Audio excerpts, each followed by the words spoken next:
बुद्धिमान व्यक्ति बहुत बातें नहीं जानता। जो बहुत बातें जानता है वह बुद्धिमान नहीं। बुद्धिमान व्यक्ति एक ही बात जानता है। उसका सारा जानना एक का ही जानना है। वो हजार ढंग से वही कहता है, वो एक ही कहता है। उसका स्वर एक है। वाद्य वो कोई भी चुने, कभी वीणा पर बजाए, कभी बांसुरी पर, कभी सितार को छेड़े, कभी तबले पर, मृदंग पर, लेकिन उसका स्वर एक है, उसका गीत एक है। वो गाता एक ही बात है। मैं तुमसे रोज बोलता हूं और ऐसा रोज बोलता रह सकता हूं अनंत काल तक, मगर मैंने तुमसे एक बात छोड़ के दूसरी बात नहीं कही है। बहुत बहुत द्वारों से मैं तुम्हें एक ही द्वार पर ले आया हूं। बहुत बहुत शब्दों से एक निशब्द की तरफ ही इशारा किया है। लाओस से कहता है बुद्धिमान आदमी बहुत बातें नहीं जानता, वो एक को ही जान लेता है, क्योंकि उस एक को ही जान लेने से सब जान लिया जाता है। उद्दालक का बेटा श्वेतकेतु घर लौटा तो उसके पिता ने पूछा, तू क्या क्या जानकर लौटा है? तो उसने कहा, सब जानकर लौटा हूं। ज्योतिष, गणित, व्याकरण, भाषा, भूगोल, इतिहास, पुराण, वेद, स्मृतियां, श्रुतियां सभी जान के लौटा हूं। बाप ने कहा, तूने वो एक जाना या नहीं जिसको जान लेने से सब जान लिया जाता है? श्वेतकेतु बहुत अकड़ से आया था, सब जान के आया था। प्रमाण पत्र लेके आया था गुरुकुल से। गुरुओं ने बड़ी प्रशंसा की थी क्योंकि बड़ा प्रतिभाशाली व्यक्ति था। स्मृति उसकी अपार थी। वेद कंठस्थ हो गए थे। सोचा था बाप बहुत प्रभावित होगा, और बाप ने एक अजीब सा सवाल पहले ही क्षण में पूछ लिया कि बेटा जमीन पे गिर गया, अहंकार टूट गया। कहा कि नहीं, उस एक को तो जान के नहीं आया जिसको जानने से सब जान लिया जाता है। सब जान के आया हूं, एक का मुझे कोई भी पता नहीं। गुरुओं ने उसकी बात ही नहीं की, ये सवाल ही वहां नहीं उठा। तो बाप ने कहा, वापस जा, सब जानने से क्या होगा, ये तो सब आसार है। तू तो एक को ही जान के लौट, कि उस एक को ही जान लेने से सब जान लिया जाता है। वापस लौट गया श्वेतकेतु एक को जानने। लाओस से कहता है बुद्धिमान व्यक्ति बहुत बातें नहीं जानता है, जो बहुत बातें जानता है वह बुद्धिमान नहीं है। बहुत के जानने का आग्रह ही इसलिए होता है कि तुम एक से चूक रहे हो। एक को पालोगे तृप्त हो जाओगे, जानने की प्यास ही बुझ जाएगी। इसलिए बहुत बातें जानते हो, जानने की चेष्टा करते हो, और जान लें और जान लें, क्योंकि प्यास मिटती नहीं। तुम्हारा ज्ञान जिसको तुम ज्ञान कहते हो, कितना ही पिए चले जाओ, कंठ सूखता ही चला जाता है, प्यास मिटती नहीं।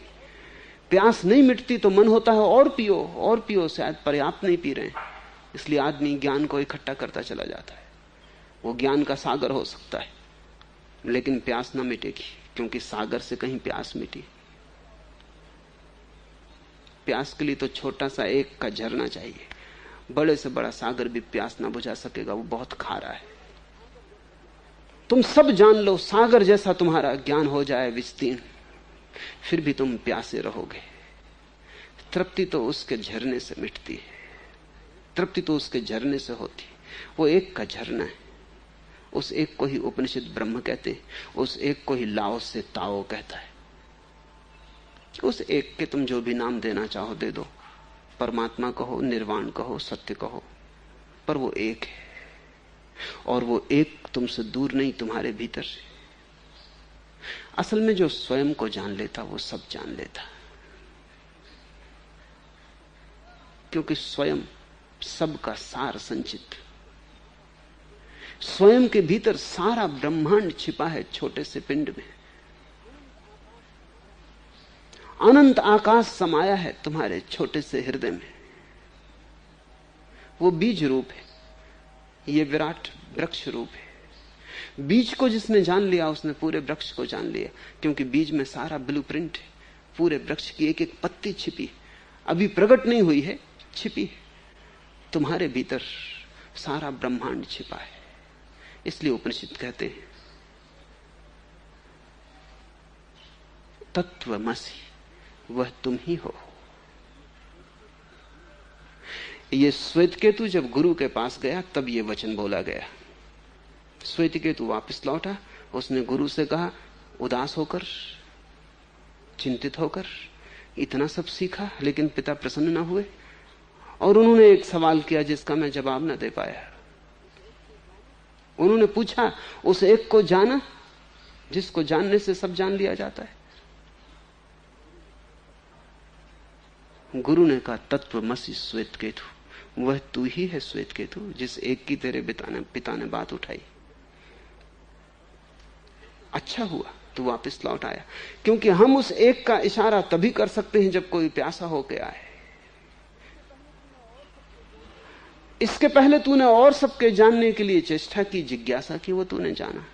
अब तू एक की जिज्ञासा लेके आया, अब तू उसे भी जान लेगा, लेकिन वो तू ही है। इसलिए कहीं और नहीं जाना है, भीतर जाना है। किसी और से नहीं पूछना है, भीतर डूबना है। अब शास्त्र बेकार है, उच्छिष्ट है। अब वेदों में कुछ सार नहीं, क्योंकि वो तो निःशब्द है, वहां तो मौन में उतरना है। बुद्धिमान एक को जानता है और एक को जान के सबको जान लेता है।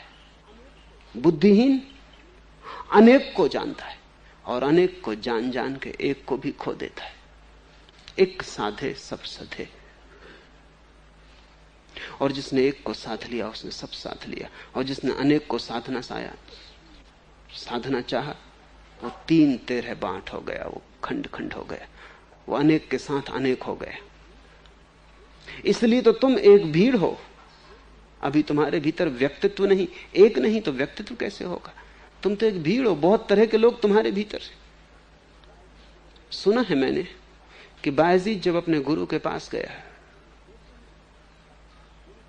तो जैसे ही गुरु के झोपड़े में प्रविष्ट हुआ और कहा कि मैं अब सब छोड़ के आ गया हूं आपके चरणों में,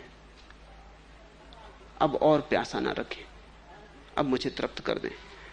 बायजीद के गुरु ने ऐसा चारों तरफ देखा, सन्नाटा था और कोई ना था, बायजीद खड़ा था। और गुरु ने कहा, तू आ गया वो तो ठीक, लेकिन ये भीड़ क्यों साथ लेके आया है? वहां कोई था ही ना। बायजीद ने लौट के पीछे देखा खुद भी कि कोई भीड़ है, आसपास कोई भी ना था। बायजीद ने कहा, कैसी भीड़, मैं बिल्कुल अकेला आया हूं। बायजीद के गुरु ने कहा, आंख बंद कर और भीड़ को पाएगा। और कहते हैं बायजीद ने आंख बंद की और भीड़ को पाया, क्योंकि तुम अभी एक नहीं हो, बहुत हो। पत्नी के सामने तुम्हारा कोई और चेहरा है, ग्राहक के सामने दुकान पे तुम्हारा कोई और चेहरा है, बेटे के सामने तुम्हारा कोई और चेहरा, नौकर के सामने तुम्हारी अकड़ ही और। अमीर को देख के तुम कैसी पूंछ हिलाने लगते हो, गरीब को देख के कैसे अकड़ जाते हो। तुम्हारे कितने चेहरे, तुम्हारे कितने रूप हैं। ये भीड़ है तुम्हारे भीतर। तुम्हारे भीतर अभी एक स्वर तो बजा ही नहीं, तुम हो कौन? तुम अभी पूछोगे मैं कौन हूं, उत्तर ना पाओगे, क्योंकि बहुत उत्तर मिलेंगे। कोई कहेगा कि तुम फलाने के बेटे हो, तुम फलाने के बाप हो, तुम उसके पति हो, तुम इसके नौकर हो, उसके मालिक हो। तुम पूछोगे मैं कौन, 1000 उत्तर आएंगे भीतर। उत्तरों से घाटी गूंज उठेगी, उनमें से कोई भी उत्तर सही नहीं, क्योंकि एक ही तुम हो सकते हो। ना तो तुम किसी के पति हो और ना किसी के मित्र, ना किसी के शत्रु। इन सबको छोड़ो, तुम अपने में क्या हो? ये तो दूसरों से संबंध है, ये तुम्हारा होना नहीं है, ये तुम्हारा अस्तित्व नहीं है, तुम्हारा स्वरूप नहीं है। ये तो नाटक में मिले तुम्हें अभिनय है। कभी बाप हो, कभी बेटे हो, कभी मित्र हो, कभी शत्रु हो, ठीक है, लेकिन ये तुम नहीं हो। तुम्हारा मौलिक स्वरूप क्या है? जो तुम जन्म के पहले थे, जो तुम मरने के बाद होगे, जो तुम समाधि के एकांत में होगे, वो तुम कौन हो? जो उस एक को जान लेता है, जो जान लेता है मैं कौन हूं, उसने सब जान लिया।